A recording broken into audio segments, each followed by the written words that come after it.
Là, c'est l'église Arche de Noé qui nous reçoit spécialement aujourd'hui dans un culte très spécial. Et je dois vous préciser aussi que spécialement, ce sont les jumeaux qui m'entourent. Les jumeaux qui m'entourent. Bazawana, ma passe, base à la 3, base à la D, base à la 4, base à la 8, base à la 6. Ma passe, base entourée. Alors, à ma gauche, déjà là, c'est le représentant, c'est le président de cette délégation, Ndeko Boni. Ouais, très bien, bonjour. Mbote Nayo. Mbote papa. Ngai Marc Olivier. Ngai Hervé Mouya, président de l'association Yasbel, le jumeau fort du Congo. Hervé Mouya, très mignon, très beau. C'est pas ça déjà? Plusieurs fois, merci. Ok. Olubi? Ok. C'est quoi la circonstance? C'est quoi la présence? Bon, en fait, quand le Colo le Bangwana, donc il y a célébration il y a 12 ans, il y a NRC, il y a pasteur, le prophète de la nation de Denis Lessi, il y a moi association le jumeau fort du Congo, tout le monde qui est Sengomaka, c'est tout célébrer ensemble 12 années au passé na Katina Musala Nzambe. 12 ans, oui. Est-ce que tu as une association? Est-ce que l'association il y a les solo kaka, il y a l'État yebi association abayjuma. L'association Abisso est allée reconnue, Mikanda tout est allé au grand complet. Ils ont reconnu les solo membres de Batouakotani bon bossa la tête. Tous allés l'association tout ça la fait déjà œuvre ébélée. J'espère événement mon cœur mon peut autant que les canets passé dans Mboka au Batumba ka ba mapasa bande kona biso mona Congo central. Ceux qui les Kambwana batu ébélé ba yo kaka yango et ça qui grâce à l'association ba mapasa nyoso bozo mona tant to télémaki to lobby to défendre biso to kitaka ti sur place ba kundara bango. Donc ils allent Kamorate ya bongo nana. Ah, tous pour se soutenir et puis se défendre entre biso na biso. Nini zo pusanisa yo tobino lisanga ya na lingala ba mapasa mapasa. Nini zo pusanisa bino pembeni ya Denis Lessi. Qu'est-ce que Denis Lessi inspire? Bon, le prophète, azana prophète. Hein? Makambo belé oye a prophétiser tout le monde kokisa na mboka o. Donc malgré ma camion so batu bakolo basirier mais biso total eloko nzambo ezakati na ye. Donc biso batu to jija ka mutu na apparence boye otali juger no mutu mais eloko nzamba tshekati biso to mona ngote. Donc ndio ngana biso totango to pusani pembeni na ye to yebi ke nzambe wa salela ye asalela pe biso. OK.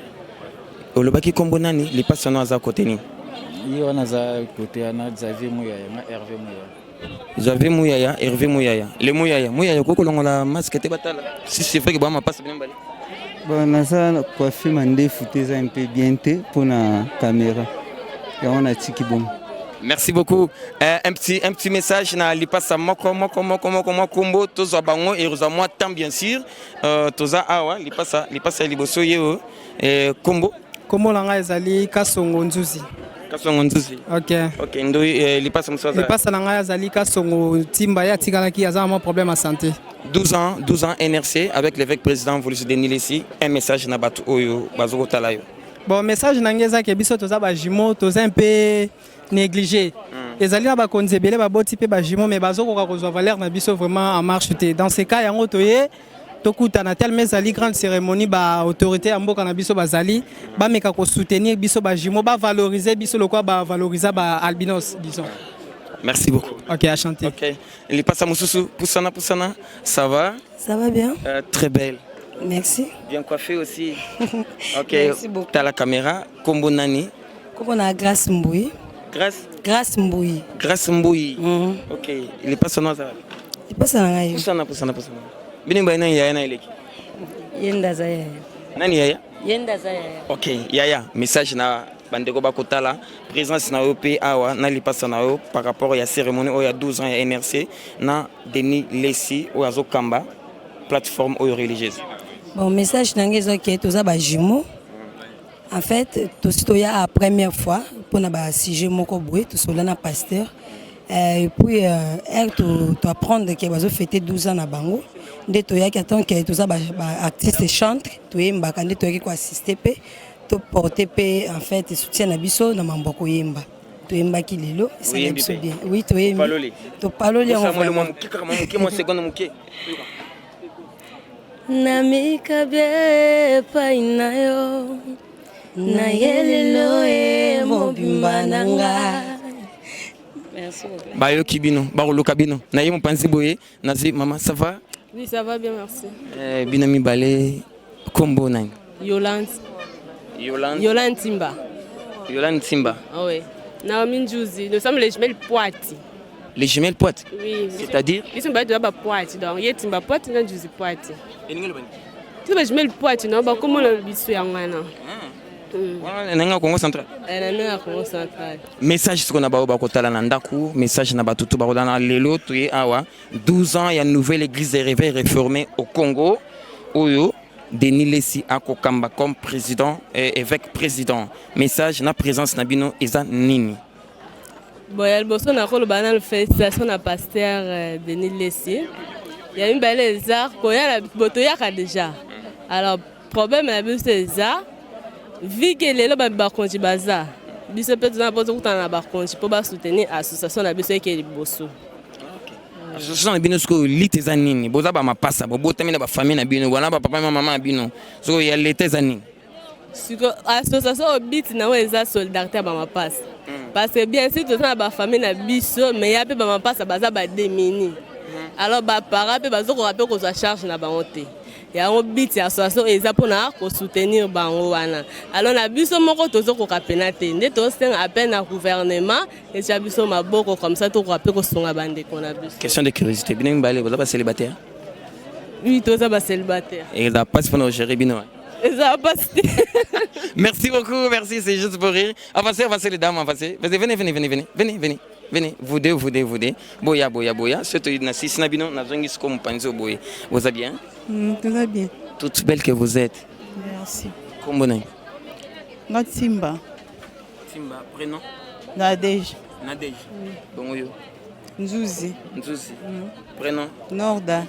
Namoni ya leki na mulai to la tita. Pas tita no ngani ya longo tita. Ba mulai moko. Toka ndemo. Oda po moko. Toka po moko. Voici. Ok. Tomoni to musibino awa 12 ans ya nouvelle église réformée au Congo. Oyo kamba ma part Denis Lessi oyo a CPI na yeko sangana kana bino moi ko lia kana bino message na ba kotala na banda kuna ba konzi ya mboka. Tuika toujours singaka ba soutenir ba mapasa. Nous avons l'association à Bisso, les jumeaux forts du Congo. Et on doit pouvoir soutenir Bisso. Tout qui peut s'occuper de l'orphelin, il faut soutenir Bisso. Question mon songi. Est-ce que vous savez beaucoup de maman Bobila? Non, Bobila s'appelle pas. Très bien. Maman Bobila d'abord. Très bien. Voilà, message na baba kotalo nanda. Na pesi ba message na pesi batu nyonso o bazana posa ba soutenir ba pasa to bengi bino boya bo soutenir biso to ça prend besoin na bino Nadej Norda. Merci beaucoup, nous allons évoluer. Voilà, venez. Maman Bobila Dawa, vous êtes jumelle. Au cas où bima kakatomo na yo. Ça va, vous allez bien? Oui, très bien. Bino pe mbele ba mapasa. Oui, dans ma passe. Nani leki ya muninga? Leki ye ya yangai. Bobandela? Leki ye ya yangai. Bano ba songi. Leki ye Ya yanga. bon, nazaka moko. Bon, yaya yo. Naponi yo loba. Message batu ba yo.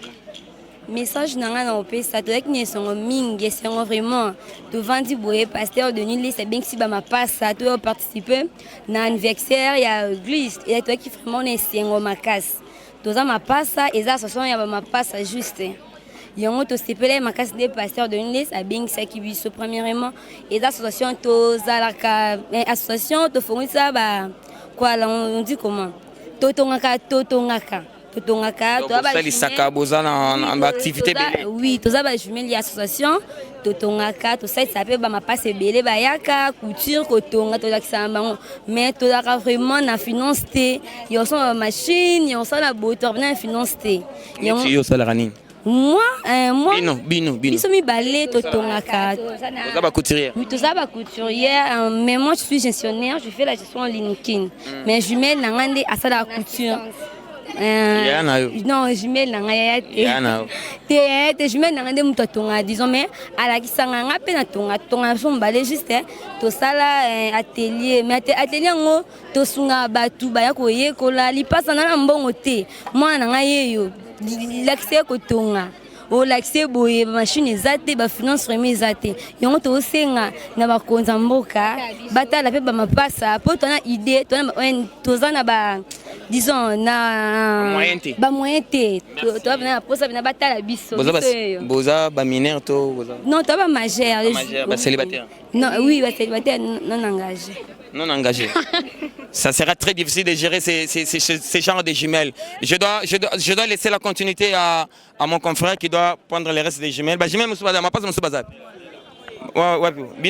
voilà, je dois laisser la continuité. Les solos, Nabao, Batikali. Je dois prendre. Venez.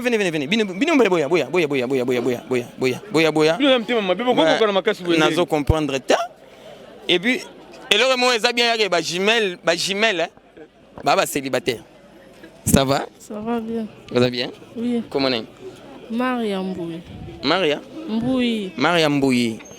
Josepha Kanko. Josepha Kanko. Ok, bien balé. Donc, liaya yo. Yo leki. Bino quand même bondimi. Ba uto zala ba boyi. Ba boyi ya na leki ba boyi. Même baba sima na wa. Ba boyi ki ya na leki. Hein? Un message na bakotala approche un message na bakotala 12 ans ya NRC un message to sepeleka koya ko fêter na pasteur Denis Lessi na 12e anniversaire na ye biso ba mapasa association Asbel Fort de Jumeaux au Congo yango tozalaki na sengo ya ko participer joie au tozalaki na mo envers pasteur Denis Lessi. Esengweza makasi. Bonne année na nani? Bonne année na maman Vicky. La grande sœur na Hortense Kapira. Bonne année maman Bobila Dawa. Oui maman Bobila. Bonne année na maman Bobila na maman. Elle passe. La maman Olive. Na le maman pas ça. Bonne année na maman Bobila Dawa na Joseph Kabila. Joseph Kabila Kabange qui est un jumeau à sa sœur maman Janet Dada Jenny Dada Jenny. Mesdames et messieurs, je dois vous laisser entre les mains de mon confrère qui doit continuer cette balade. Je dois signaler de par le monde que nous sommes là à l'église Arche de Noé, là où se trouve le siège bien sûr de l'église, de la nouvelle église des réveils réformée au Congo. Nous sommes là pour fêter ces 12 ans. Ces 12 ans, l'association des jumeaux, c'est Pela qui a accompagné Denis Lessi dans l'équipe Mobimba, la nouvelle église des réveils réformée au Congo, NRC en sigle, tous à la bouille. Alors je laisse cette balade entre les mains de mon estimé confrère. Merci mon frère. Joyeux Noël. Bon, fête à qui nanou? Yo fête à qui? Bon, fête à qui ouais? Nanda. Comment on a? Kilundu. Loma makasi? Kilundu. Ouais, passe ça. Bonjour maman. Bonjour. Yo comment on a? Njuzi. Comment on Njuzi? Ouais maman abino. Avant de kuna. Ah, ok. Te yoza jumelle te maman. On profite pour nous. Totuni kaka te, totuni kaka. Boni, Noël les gars qui bien. Loba te maman. Les gars qui bien. Boli-moi soso, d'accord. Yo zanzunzu hein? Yo comme non nan? Jojo. Ibongo yo. Maria. Bino tu pas Noël les électeurs solo. Noël les électeurs. Boli aginin. Fufu. Nanine. Namatembe. Les bongo yo. Ngala yaki Namatembele. Le logo église hein. Ça m'a zo le kumu hein. Ouais mais sous bana bazali. Ouais bana mikemi. Bango ouais. Ya bon ya tout ça bana. Bana venez. Ah bino ça va tripler. Ouais bino. Ouais mususu. Mi balé. Ah bino wolba quand même makasi hein. Jogo ndeni. Bien. Calme ça. Comment non? Timba. Ibongo yo. Nzuzi. Ovanda ouais. Nataka kopela. Ndako na bino. Wapi? Na kope. Na nini community? Na Chad. Chad.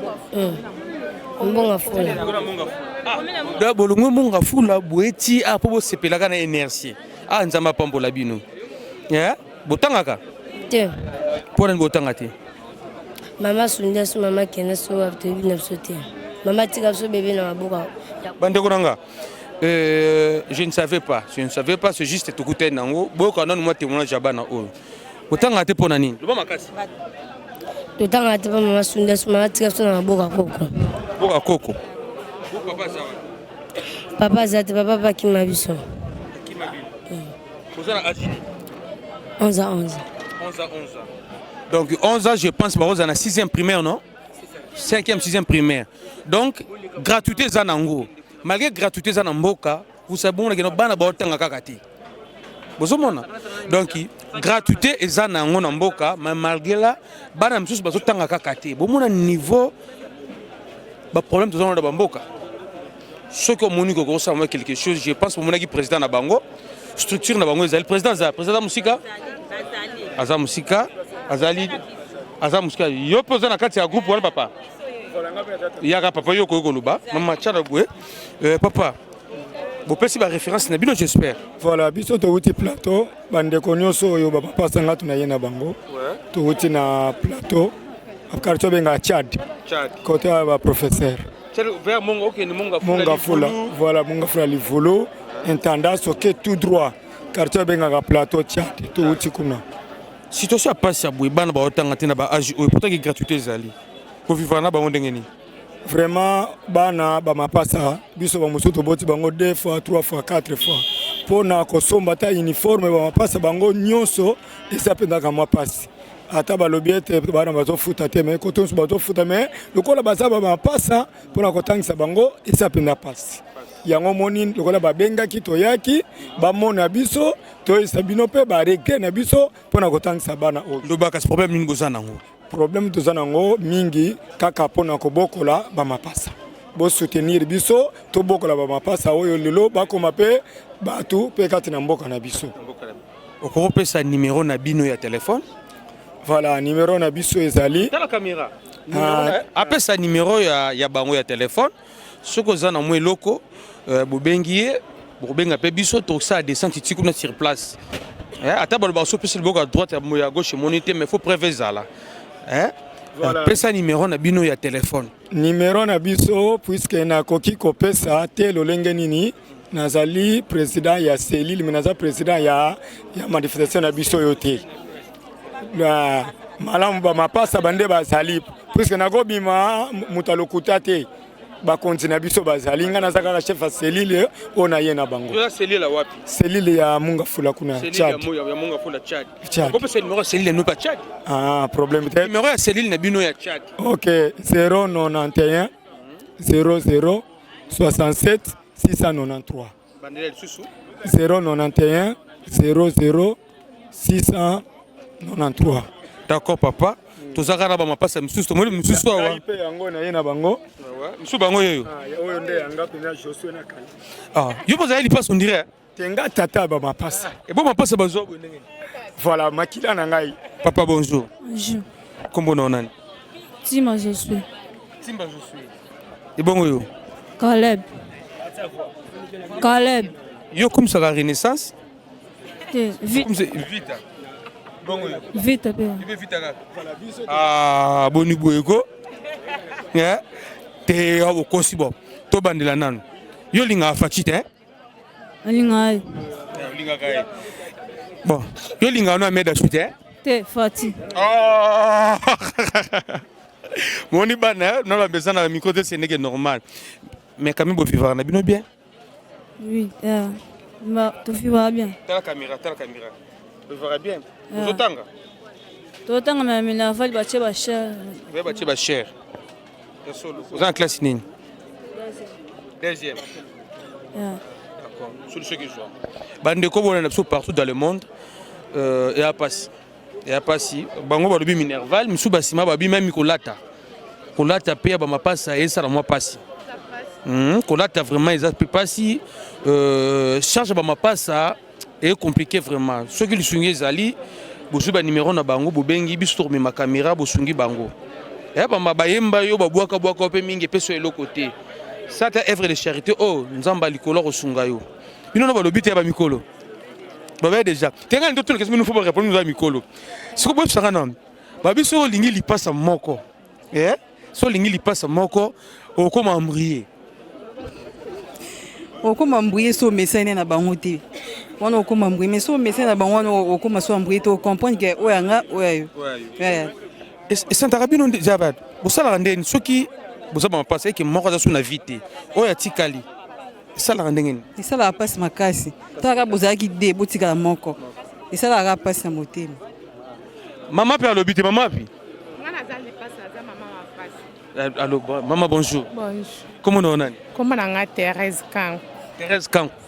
Est-ce Thérèse Olenga? D'accord maman. Mais yo tout le monde nous a eu beaucoup. Oh. Nzamba tozaki 4 tolandaki biso liboso biso za mapasi mibale biso pe tolandi susu mapasi mibale ya liboso wana moko akufi ya mibale oto yaki na yepa akufi totikali ya liboso moko nga moko mais tema ke totikali bolingo ezalaka te na biso mibale wa liboso wana alingaka ngati pone linga ko poza lipasa na ete ko botima pasa ouais bango ye oyo Maman, tout nanu, yo vous en aligné ba mapasa. Ba bote bino ba mapasa, yo bote mapasa. Prise en charge ba mapasa za la rendengeni. Papa pasi, na bota ki bangu na pasi, na salaki na hôpital 2 mois moto kosunga ngaza ki te papa bangu akimati lelo. Batanga ka te koli ya pasi, atandira ba ki fete le ka ki wana ba feta ki na bango te. Pasi. Batanga kate kolia pasi nazolela penza na bakonzi ya mboka ata mama Denise ndenga zoyo kanga boye asunganga heureusement beaucoup de gens à ta structure bozo kutana bosala ba réunion to sala ke ba réunion bosala ba réunion zo kini malam ce qui mutazana tina besoin mon abino ce ko na structure na bino boko ya mbala moko to ko ya na biso mbala moko vanda commune mo bino surtout biso za côté mo mama yibo zali pasa bango wana namna bochi ngande malipasa pe na za mama pasa do na za lipasa mama pasa ngande lukuta be bakoli bazoteka mai mende papa na bango akufa siko na tikala veve na tikanga veve bon ngali pasa ngaya mobali atikala na mboka ngaya mata na bali na yena ngaki sasa awa comme na Gage Augustine. D'accord maman message que comme pas batamite mama wa ba koluka ba président na bino ba koluka bango quelque chose est monana nzamba ko sarate maman yo bezali pasa naza mama mapasa mobali nanga kufa na tikala na mwana moko. Oui bonjour. Moi avec vous on va parler lingala pour la meilleure audition surtout et surtout ba pays anglophone. Ouais, avec mon confrère bo sur l'année en français. To kutu awa na temple ya Arche de Noé na 12e anniversaire NRC impression ni liboso za nango. Impression na liboso ezana no merci na Nzambe na ndenge andimaki abunda etumba oyo muto mukila go bunda te. Parce que comme on a NRC lelo ko sepel na 12e anniversaire et ça donné à n'importe qui te. Donc Nzamba za bien impression na liboso ko remercier Seigneur. Et que talisa na bato keno Nzamba NRC azana ba moyo. Na kati NRC zanani? Oui, naza membre fondateur, je suis l'évêque principal. Évêque principal. OK. Yo etonga nuza. Naza justement c'est l'avenue Mafuta 90 na commune na Bumbu. Commune na Bumbu. Moi message na bana Nzambe ba Rolanda yo. Bana Nzambe nyoso oyo ba yebi ke Yesu aza Seigneur. Na obonde na bino na bolingo na Nzambe bo continuer toujours kondimela Yesu o tondimela. Parce que NRC, tout ça, Nzambe le remusuté. NRC 100% Jésus, 0,00 point de suspension. Alors, tu continues toujours, on dit Nzambe, koyaka ke lo sambo, ko sambela pour mboka, tout va changer. Merci papa Nangai. Là. Vous comprenez maman? Masona biso ti musika. 12 ans yango yo, bitumba eza ebele, bitumba bokutana ngi nango eza ebele, bisiongo pe eza ebele. Na poto sur la bisengo poto na suka ya mbula 2021 makambo ya bien o NRC akutena na moyani makambo bien o NRC akutena na pas mal document ton document moko est très assuré ton problème mutote document sécurité nyonso o esengeli pasteur za nango na NRC toza nango document na biso zali sécurité na biso zali tous nos pasteurs baza libres, tous nos pasteurs baza en ordre et tous nos pasteurs baza tranquille bana problème ti. Est-ce que ba porte ezaya ko kanga to ezaya ko fungwama pona ba pasteur oyo baza aza indépendant na l'église oyo azokamba baza indépendant? Est-ce que ba porte ezaya ko fungwama to ezaya ko kanga? Bon, toutefois jusqu'à ce jour na to kangi porte montée. Peut-être aussi kala ko kanga porte té parce que NRC est une institution munene. To kanga porte pour nani? To la posa mukili mobimba. Alors biso boya mututé. Na NRC même église à 3 personnes. Aza libre qu'on s'affilier et à sa vie. NRC toko kanga porte. Pasteur Flavien, bonjour. Bonjour. Il a été au vu de tous. Vous avez été consacré. La nouvelle église des réveils réformés au Congo vous a consacré. Les fidèles de Jésus-Christ vous envient. Quelles sont vos impressions et quel est le message aux fidèles de Jésus-Christ? Je suis très content. Je fais aussi confiance à mon Père, confiance totale. Et si il a jugé bon aujourd'hui de me lever dans ce rang-là, donc il a aussi confiance en moi. Il a confiance en moi. Ce que je dirais aux enfants de Dieu, de faire confiance à l'homme de Dieu, le prophète des nations, il est là pour nous. C'est un Père qui nous montre le chemin à suivre. Si nous avons fêté les 12e année de cette plateforme, parce qu'il a combattu les antivaleurs qui ont infiltré le ministère sacerdotal. Alors, pour cela, on est là, on lui tient la main pour qu'on aille de l'avant. C'est ce que j'ai. Comment pouvons-nous vous situer par rapport à l'église? Où se trouve l'église, le positionnement de l'église, la situation géographique de l'église que vous guidez bien sûr?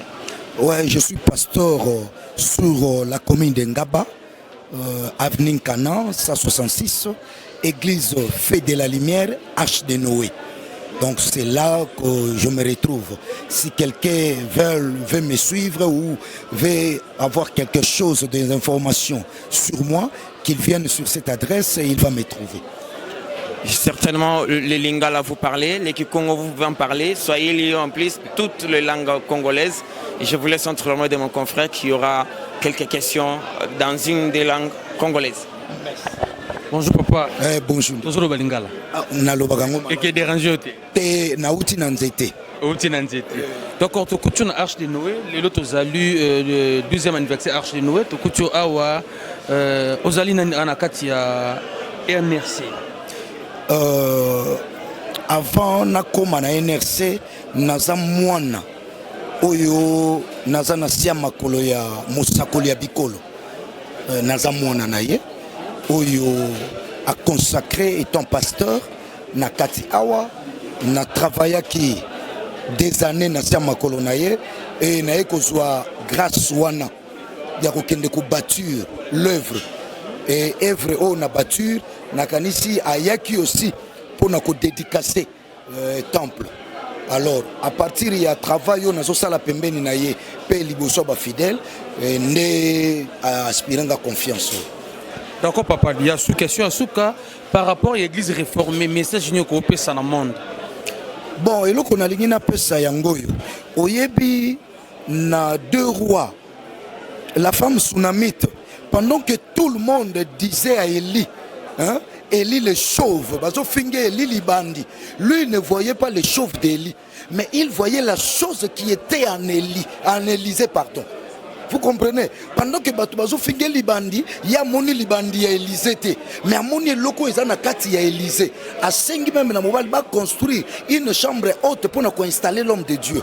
Donc, ndekonioso tikawo yozo yoka. Parce que na Congo tolobakango loba sala rien. Approche, viens et tu verras. C'est ce que je pouvais leur dire comme. Comme on a une église des Aliwapi.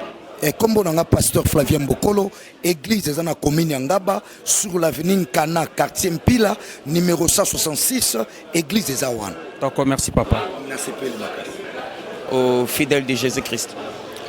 Merci beaucoup. Premièrement, nous allons dire que nous disons merci au Seigneur qui avait permis d'abord la naissance de la nouvelle Église du Réveil réformée au Congo. Par son amour infini, il est tenté de se manifester et de renouveler son amour envers notre confession religieuse, ce qui fait preuve de notre expression de la joie. Car beaucoup d'entre qui ont commencé avec nous, aujourd'hui, ils ne font plus partie de la course.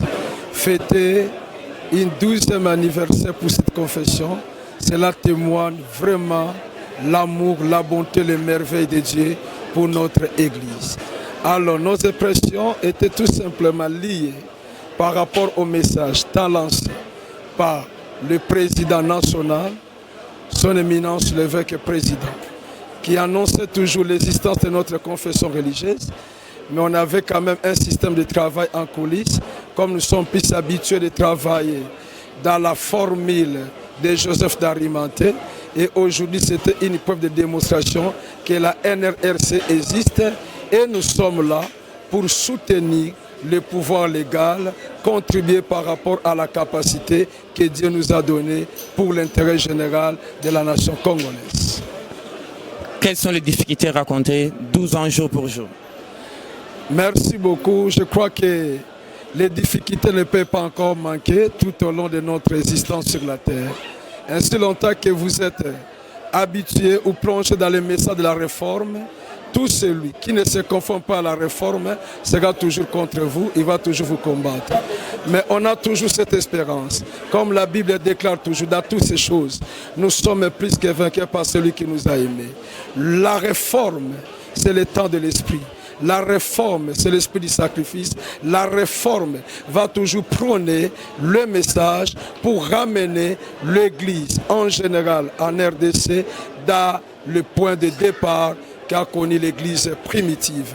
Malgré toutes les difficultés, le message de la réforme est en train de s'imposer. Et aujourd'hui, nous avons des témoignages avec le pasteur qui a abandonné le cultisme, qui a abandonné la fausseté et ils se mettent aujourd'hui à la même danse de défendre la doctrine.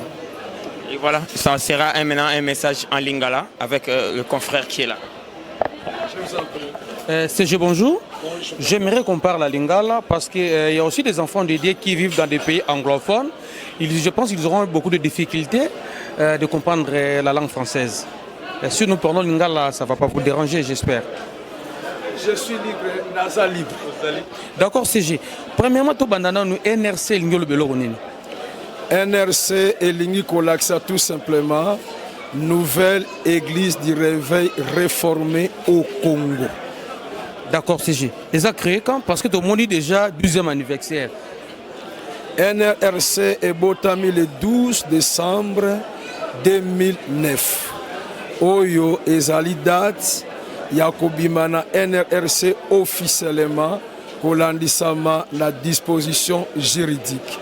Depuis le 12 décembre 2009, Kino Lelo, NRC est totalisé 12 ans d'existence, non seulement dans la 4 République démocratique du Congo, mais Libanda Yamboka. C'est une grâce à Nzamba Salibisongolu, NRC est 4 ici à frontière dans les pays étrangers. D'accord, secrétaire Mouanakoli, vous avez dit que l'église réformée. Vous réformez Nini? Tout réformer Makambo Beli. D'abord, Jésus n'a bandeli naye, annonça qui epai ya moye kolinaye Pierre pe baninga ya Pierre nyonso.